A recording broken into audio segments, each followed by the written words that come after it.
ఈరోజు రాష్ట్రంలో ఉన్న ప్రత్యేకమైన పరిస్థితులు ఏమిటో, ఈ ప్రత్యేక పరిస్థితుల మధ్య మీరు పోషిస్తూ ఉన్న పాత్ర ఏమిటో నేను వేరే చెప్పాల్సిన అవసరం లేదు. నిజంగా ఈరోజు పార్టీకి అన్ని రకాలుగా ఒక పెద్దన్న పాత్ర ఎవరైనా పోషిస్తూ ఉన్నారు అంటే అది న్యాయవాదులే అని చెప్పాలి.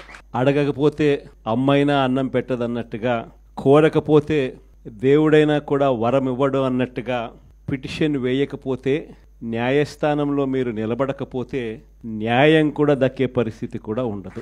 కలియుగం అన్నది ఏమిటి అన్నది ఈ చంద్రబాబు నాయుడు గారి పరిపాలన చూస్తే ఈ 14 నెలల్లో ఓహో ఇదేనా కలియుగము అని చెప్పి అనిపించే పరిస్థితి ఎవరికైనా కూడా అనిపిస్తుంది. ఎందుకనంటే న్యాయం లేదు, ధర్మం లేదు. తమకు గిట్టని వాళ్ళు ఎవరైనా ఉంటే, తమకు నచ్చని వాళ్ళు ఎవరైనా ఉంటే, తమకు వ్యతిరేకంగా స్వరం వినిపించే వాళ్ళు ఎవరైనా ఉంటే తట్టుకునే పరిస్థితి లేదు, జీర్ణించుకునే పరిస్థితి లేదు. ఎలాగైనా తీసుకొని పోయి వాళ్ళని జైల్లో వేయాలి, ఎలాగైనా తీసుకొని పోయి వాళ్ళని చిత్రహింసలు పెట్టాలి, ఎలాగైనా కూడా వాళ్ళ పరువును తీయాలి అనే ఒక నీచమైన సంస్కృతి ఈరోజు మనం చూస్తూ ఉన్నాం. ఒక మనిషిని జైల్లో పెట్టడము అని అంటే తన పరువును, తన ప్రతిష్టలతో ఆడుకోవడం. అవన్నీ తెలిసి కూడా ఏ తప్పు చేయకపోయినా కూడా బురద వేసి తప్పు చేశాడు అని చెప్పి దానికోసం దొంగ సాక్ష్యాలను క్రియేట్ చేసి కేవలం వీళ్ళు పెట్టే ప్రలోభాలు, వీళ్ళు పెట్టే భయం తప్ప వేరే బేసి లేదు, వేరే సాక్ష్యము లేదు.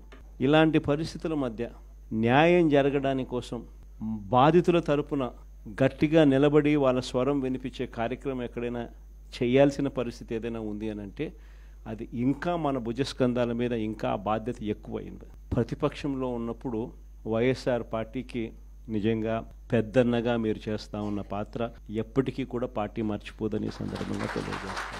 ఎవరికి కూడా ఊహించని విధంగా కూడా, ఇంతకుముందు గతంలో ఎప్పుడు జరగని విధంగా కూడా లీగల్ కమ్యూనిటీకి, మరీ ముఖ్యంగా ఫస్ట్ టైం లా కంప్లీట్ చేసుకుని తమ కాళ్ళ మీద తాము నిలబడడానికి సిద్ధంగా ఉన్న యంగ్స్టర్స్కు, యంగ్ లాయర్స్కు ప్రభుత్వం అప్పట్లో క్రమం తప్పకుండా సహాయ సహకారాలు అందిస్తూ లా నేస్తం పేరిట ఏకంగా జీపీలు, ఏజీపీల నియామకంలో కూడా ఏకంగా 52% రిజర్వేషన్లు ఇచ్చి అట్టడుగు వర్గాలకు కూడా మంచి చేయాలి అని చెప్పి ఆలోచన చేసిన పరిస్థితులు కూడా గతంలో ఎప్పుడు చూడాల. న్యాయవాదులకు సంక్షేమ నిధి కోసం 100 కోట్ల రూపాయలు వాళ్ళకు కేటాయింపులు చేసి అందులో 25 కోట్ల రూపాయలు ఖర్చు కూడా ఎప్పుడైనా జరిగింది అని అంటే అది కూడా వైఎస్ఆర్సీపీ ప్రభుత్వ హయాంలోనే. ఇన్సూరెన్స్ పథకానికి కూడా 1/3 వంతు వాటాను కూడా ప్రభుత్వమే చెల్లించిన పరిస్థితులు కూడా ఎప్పుడైనా ఉన్నాయి అని అంటే అది కూడా వైఎస్ఆర్సీపీ ప్రభుత్వంలో. న్యాయవాదులందరికీ కూడా మనం మంచి చేశాము అని చెప్పి గర్వంగా పార్టీ చెప్పుకునే విధంగా కూడా చేయగలిగాం.